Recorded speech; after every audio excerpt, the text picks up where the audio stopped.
I think the issue some people have is that a lot of people were brought back. I mean, some people were brought back who were previously banned for spreading things like QAnon conspiracies. You have people like Andrew Tate who were brought back, who were previously banned for things like hate speech.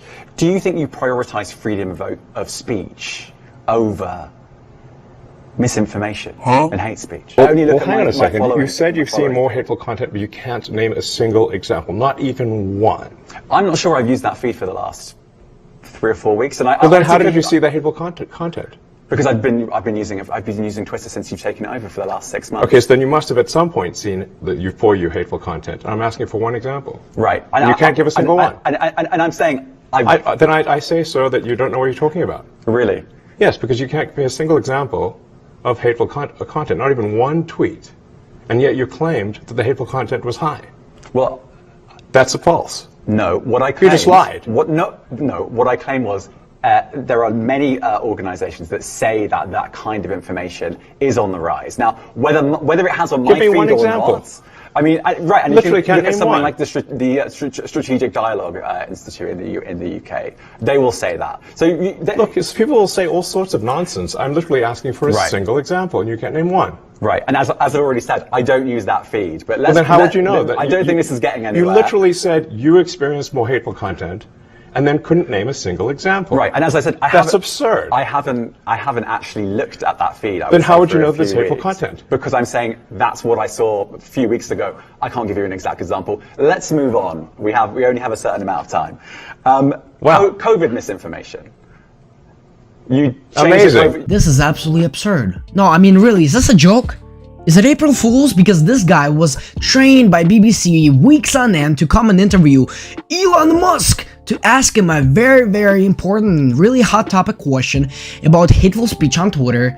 And guess what? He has no example of hateful speech on Twitter. No, I mean, none. Not a single tweet. And this just goes to show that they're not trying to answer whatever questions people have about Twitter and Elon Musk. What they're doing here is they're making their own questions and feeding people their own answers.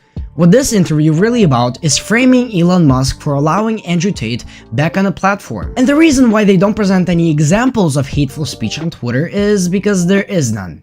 They made it up. I think some of the things that you guys are touching on, such as the court system and gender roles, are a subject of patriarchy, and that's part of what women are trying to dismantle, is those traditional gender roles. Are there any feminist organizations that have done anything, for example, to challenge bias against men and fathers in the family court system? Absolutely. Can you please give me a list of feminist advocacy organizations that have engaged in any meaningful advocacy to address those issues? Because there are actually none. Okay. I know that you came with your little research or whatever. I didn't come with a list of feminist organizations, but I know actively that there are women's organizations that are trying to dismantle those inequalities. Just one name, just one Again, organization. I didn't come with a list, my dude. So let's get it straight. You don't have any facts, but yet you came to debate a men's rights activist. And the dude probably asked you the simplest thing you could name. At least one organization that does, anything about men's rights. And you can't name a thing. This just goes to show that feminism is not about facts. It never was. It's all about feelings. In what ways are men's rights at risk? I think there has been significant progress over the last decade or so, especially in the legal field. But I think there are still significant disparities that need to be addressed, such as poor health conditions, bias against men in the criminal justice system, bias against men in family courts, and bias against men in the educational system, especially in colleges. Yes, but please talk more in depth about the family court system, because that's the place where a woman can marry a man with $0 in her bank account and leave as a billionaire. Not a millionaire, gentlemen, but a billionaire with a B.